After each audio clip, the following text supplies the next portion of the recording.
Guys ನನ್ನ friend ಬಂದ್ಬಿಟ್ಟು season 1 ನೋಡ್ತಾ ಇದ್ದ. ಎಲ್ಲೋ ಗೈಸ್, ಇವತ್ತು ಬಂದ್ಬಿಟ್ಟು ಡೇ 23. ಬೆಳಿಗ್ಗೆ ಎದ್ದಿದ ತಕ್ಷಣ ಟೀ ಕುಡಿಯಕಂತ ಅಂಗಡಿ ಹತ್ರ ಹೋಗಿದ್ಕಿ ಇವ್ನ ಈ ತರ ತೊಡಸ್ದ. ದೇವ್ರು ನಿಂಗೆ ಒಳ್ಳೇದು ಮಾಡ್ತದ, ನಿನ್ ಜನ್ಮಕ್ಕೆ ಹೋಗೋ. ಅಂಗಡಿ ಎಲ್ಲ ಓಪನ್ ಮಾಡಿ ಫುಲ್ಲು ಸ್ವಲ್ಪ ಹೊತ್ತು ಪೂಜೆ ಎಲ್ಲ ಮುಗಿಸ್ಕೊಂಡು ಅಂಗಡಿಯಲ್ಲಿ ಇದ್ದೆ. ಇವತ್ತೆಲ್ಲಾದ್ರೂ ಹೋಗೋಣ ಅಂದ್ರೆ ಇವತ್ತೆಲ್ಲೂ ಹೋಗಿಲ್ಲ. ಇವತ್ತು ಫುಲ್ ಡೇ ಅಂಗಡಿಯಲ್ಲೇ ಇದ್ದೆ.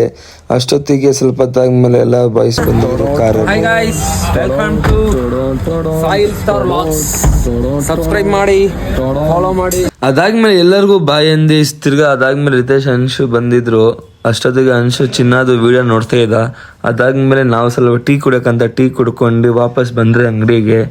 ಅಷ್ಟೊತ್ತಿಗೆ ನಮ್ಮ ಇನ್ನೊಬ್ಬ ಯಾರೋ ಫ್ರೆಂಡ್ ಬಂದಿದ್ದ. ಅವನೇನೋ ನೋಡ್ತಿದ್ದ. ನೋಡಿ ಗೈಸ್, ಕಮೆಂಟ್ ಮಾಡ್ರಿ ಏನ್ ನೋಡ್ತಾ ಇದ್ದ ಅವನು. ಇದನ್ನೆಲ್ಲ ಕಣ್ಣಿಂದ ನೋಡಿ ಕಂಗಾಲ ಆಗ್ಬಿಟ್ಟಿದೀನಿ. ಗೈಸ್, ನನ್ನ ಫ್ರೆಂಡು ಯಾವ ವಿಡಿಯೋ ನೋಡಿದ್ದ ಅದನ್ನ ಕಮೆಂಟ್ ಬಾಕ್ಸಲ್ಲಿ ಹಾಕ್ರಿ ನೋಡೋಣ. ಅದಾದ್ಮೇಲೆ ಅಂಗಡಿ ಎಲ್ಲ ಕ್ಲೋಸ್ ಮಾಡ್ಕೊಂಡು ನಾವು ಮೊಟ್ಟೆ ಪಪ್ಸ್ ತಿನ್ನಕ್ಕಂತ ಹೊರಟ್ರಿ. ಎಲ್ಲ ತಿಂದಾದ್ಮೇಲೆ ಬಿಲ್ ನೋಡೋಣ ಏನೋ ಕಮ್ಮಿ ಬರುತ್ತಂತ ನೋಡಿದ್ಕೆ 90 ರೂಪೀಸ್ ಬಿಲ್ ಆಗಿತ್ತು. ಅದಕ್ಕೆ ಪೇಮೆಂಟ್ ಮಾಡ್ಕೊಂಡು ಗೈಸ್ ಎಲ್ಲರಿಗೂ ಬಾಯ್ ಅಂದೆ. ಈ ಡೇ ಇಲ್ಲೇ ಮಾಡೋಣ. ನೆಕ್ಸ್ಟ್ ನಿಮ್ಮ ಬ್ಲಾಗಲ್ಲಿ ಸಿಗೋಣ. ಬಾಯ್. ಸಬ್ಸ್ಕ್ರೈಬ್ ಮಾಡ್ರಪ್ಪ.